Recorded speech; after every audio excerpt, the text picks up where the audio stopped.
جانان جو کہ خودکش بمبار تھا اور وہ افغانستان کے صوبے فرا کا رہائشی تھا. دوسرا بلال اور فادی، یہ آپ کو پیچھے بیک گراؤنڈ میں نظر بھی آ رہا ہوگا. سیکنڈ نمبر پہ بلال اور فادی جو کہ باجوڑ میں پیدا ہوا اور بعد میں افغانستان کے صوبہ قندھار میں جا کے سیٹل ہو گیا. تیسرا عمر فاروق جو کہ مارا گیا اسی کارروائی کے دوران، افغانستان کے صوبے کنڑ کا رہائشی تھا.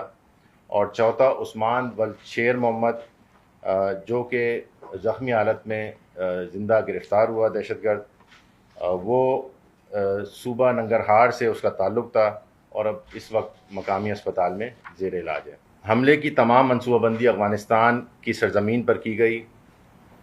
حملے کی منصوبہ بندی کرنے والوں میں خارجی نور ولی جو کہ بھارتی پراکسی فتنۃ الخوارج تحریک طالبان پاکستان کا سربراہ ہے شامل تھا اس کے اندر. اس کے علاوہ خارجی شیر علی عرف مخلص یار، خارجی سعید شاہ جو کہ بھارتی پراکسی فتنۃ الخوارج تحریک طالبان پاکستان کے شورا کا ممبر ہے. ان منصوبہ بندوں نے تمام معلومات خارجی بصیر عرف احرار ملا جو کہ بھارتی پراکسی جماعت الاحرار کا اشتہادی امیر ہے کو مہیا کی. خارجی نور ولی اور خارجی مخلص یار اور خارجی شہید شاہ نے جو کراچی اس حملے کا ماسٹر مائنڈ تھا، قاری بشیر عرف قاری حبیب کو پاکستان سے افغانستان بلوایا اور کراچی میں دہشت گردانہ حملے کی ذمہ داری سونپی.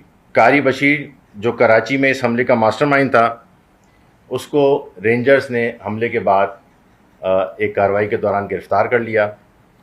اس نے اپنی انویسٹیگیشن اور انٹیروگیشن کے دوران بتایا کہ افغانستان سے فتنۃ الخوارج کی قیادت نے اس کو کس طرح حملے کی ہدایت دی. افغانستان میں KTC کیمپ پر حملے کے لیے دہشت گردوں کا چناؤ کیا گیا.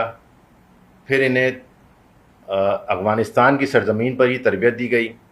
دہشت گرد عثمان جو کہ افغانستان کے صوبے ننگرہار سے تعلق رکھتا ہے، جس کو رینجرز نے آپریشن کے بعد زخمی حالت میں گرفتار کیا، اس نے انکشاف کیا کہ ان کو افغانستان کے مختلف ٹریننگ کیمپس میں تربیت دینے کے بعد رینجرز کیمپ پر دہشت گردانہ حملے کے لیے پاکستان میں بھیجا گیا.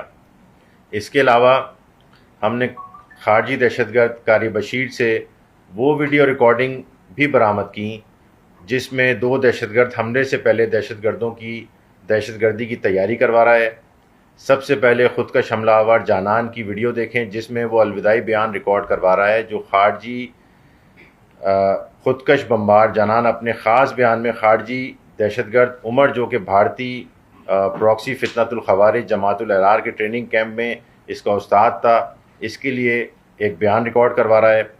اور خارجی دہشت گرد عمر نے افغانستان کے صوبے ننگرہار اور لال پورہ دہشت گرد کیمپ میں دہشت گردوں کی مکمل ذہن سازی کی تھی. دہشت گرد قاری بشیر نے بتایا کہ وہ اسلحہ ایمونیشن مہیا کرنے والوں کے بارے میں نہیں جانتا تھا کیونکہ افغانستان میں موجود خارجی قیادت ہر ایک گروہ کو براہ راست خود کنٹرول کر رہی تھی.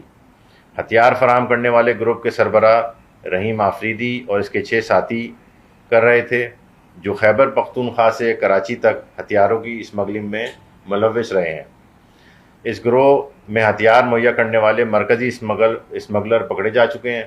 جب یہ چاروں دہشت گردوں کی تمام تیاری مکمل ہو گئی تو دہشت گرد قاری بشیر نے انہیں رینجرز کیمپ KTC پر حملہ کرنے کے لیے کورنگی سے ایک ٹیکسی پر روانہ کر دیا. یہ خودکش بمبار اندر داخل ہو رہا ہے، آپ کو نظر آ رہا ہے، یہ سرکل کیا ہوا.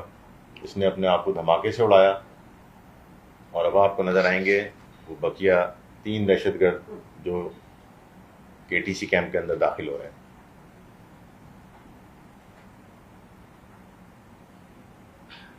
یہ پہلے 2 داخل ہوئے اور یہ پھر پیچھے سے تیسرا دہشت گرد اندر داخل ہو رہا ہے. ان چاروں میں سے 3 دہشت گرد موقع پر ہی مارے گئے جبکہ دہشت گرد خارجی عثمان کو زخمی حالت میں زندہ گرفتار کیا گیا اور ان دہشت گردوں سے 3 عدد کلاشنکوفیں، متعدد گولیاں، میگزینیں اور گرنیڈ برآمد ہوئے.